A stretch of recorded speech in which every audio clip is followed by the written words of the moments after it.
Hello there, this is a video diary update on the terror operation currently in progress against myself and my son. This is my son here, Benjamin Fevang, who was taken hostage and abducted in 2014. And this, unfortunately, is the last time I saw him. The photo that we're looking at here on the screen is the last occasion I saw him. As you can see, he looks perfectly happy, very comfortable with me, and very clearly has no reason not to talk to me. So we can see from this photograph very clearly that he has been abducted and terrorised, quite simply from the expression on our faces and his relaxed, comfortable demeanour. To suggest that, yes, the disappearance of my son is an act of terrorism, and not an accidental act of terrorism, it seems a very deliberate one, which has been committed in order to hide and cover up evidence that I have collected. This is on not just his mother, but his mother's ex-boyfriends, concerning brutal terrorism and attacks, even murder attempts, performed against me for a very long period of time.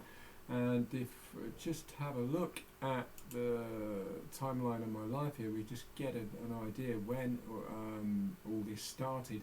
It's around 2003 that Dan Marshall, Anita's boyfriend, Anita Fairbank's boyfriend at the time, launched a brick murder attempt on me, and that behaved as a precursor to the next 17 years of terrorism, which saw a escalation in this terror in 2014 to include the kidnapping of my son Benjamin, with a clear view obviously to covering up all the crime that was committed right here in the early days, with a view to burying it and ceasing contact between myself and my son, and destroying any evidence that or any possibility of us discussing evidence that could lead to their arrest and prosecution.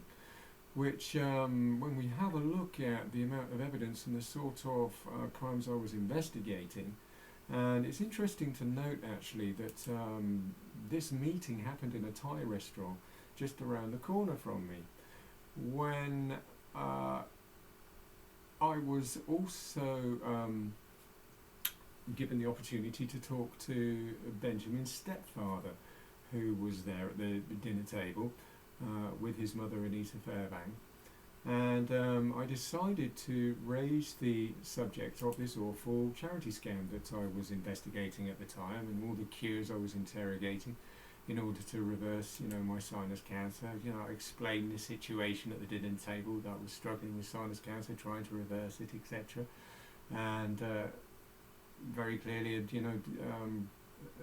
had rumbled a scam that was going on. I wasn't entirely clear what the components of this scam were at the time, but I was sure that something very serious was going on, and it's no coincidence perhaps that this then triggered the abduction of my son. Quite simply, the exposure of this evidence that I was investigating encouraged Anita Fairbank's stepfather, this is Ronnie Johansson, and let's actually see if we can grab a picture of Ronnie Johansson.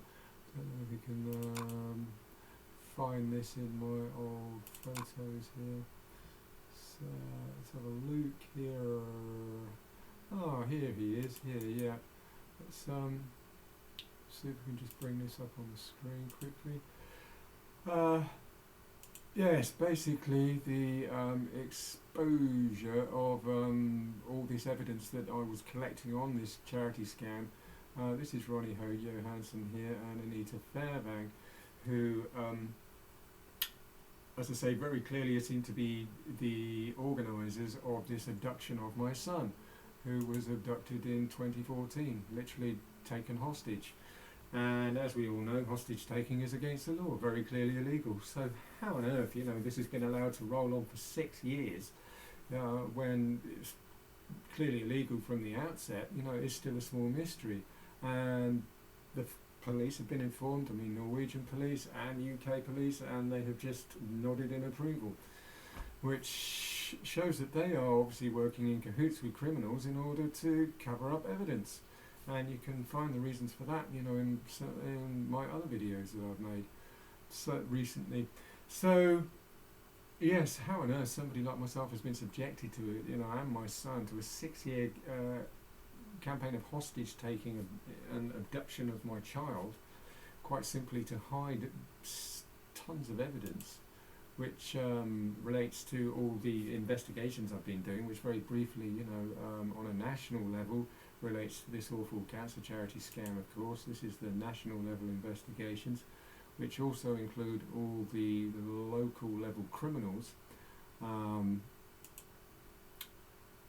that performed all these awful deeds again, all these brutal murder attempts and physical assaults, perjury and intimidation that appeared to start around 2003 with this brick murder attempt, then the next 10 years of physical assaults and another brick murder attempt, another murder attempt by battery, that was in 2012, including a 17-year cancer patient bashing operation that started in 2003, physical assaults, GBH caused to my son as a result of all the terrorism I was being subjected to, suicide, incitement and perjury needed to cover up all the crimes that they committed.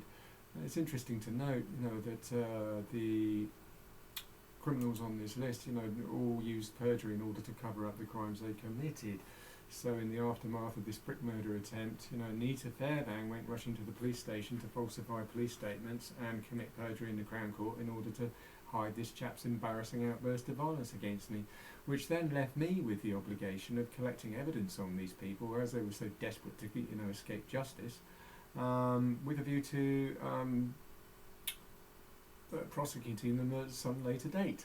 And of course their response to this has been to take my son hostage, just walk away with him, stop all contact, block all communication, and hopefully destroy the evidence that we have, with a view to escaping prosecution, which appears to be their sole motive. And what we find here is, that all these people are, very clearly guilty, and the only problem seems to be that they can't do the time for the crimes they're committing, and therefore have to take children hostage, quite simply to try and hide evidence and avoid prosecution.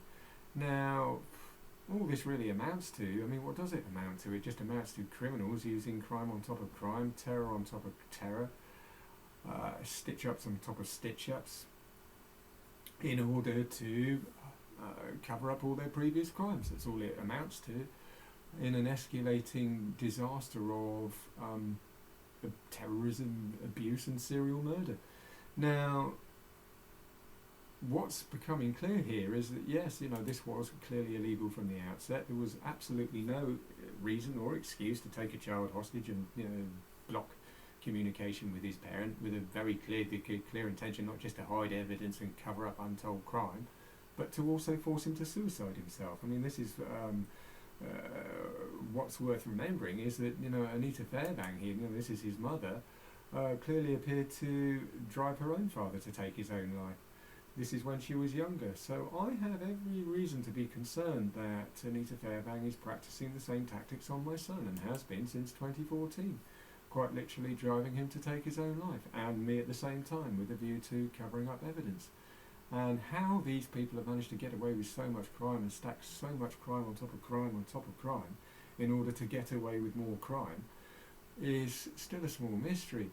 And hopefully this video will help to draw people's attention to the fact, that this is one of the most serious contraventions, or breaches of the law that we have seen in recent history. Quite literally, from the gigantic pile of unresolved crime that is now accumulating. And I hope that on this note that somebody out there, can help me, or at least do something or to remedy this situation and break down this awful wall of terrorism, which, as I say, was completely illegal from the outset, in order to restore communication between myself and my son. And the reason for that, of course, is that this is a microcosm of what's happening to other cancer patients. Other cancer patients in this awful position, having their children taken away, being forced to take their own life. Not just hundreds, it could be thousands. In escalating pattern of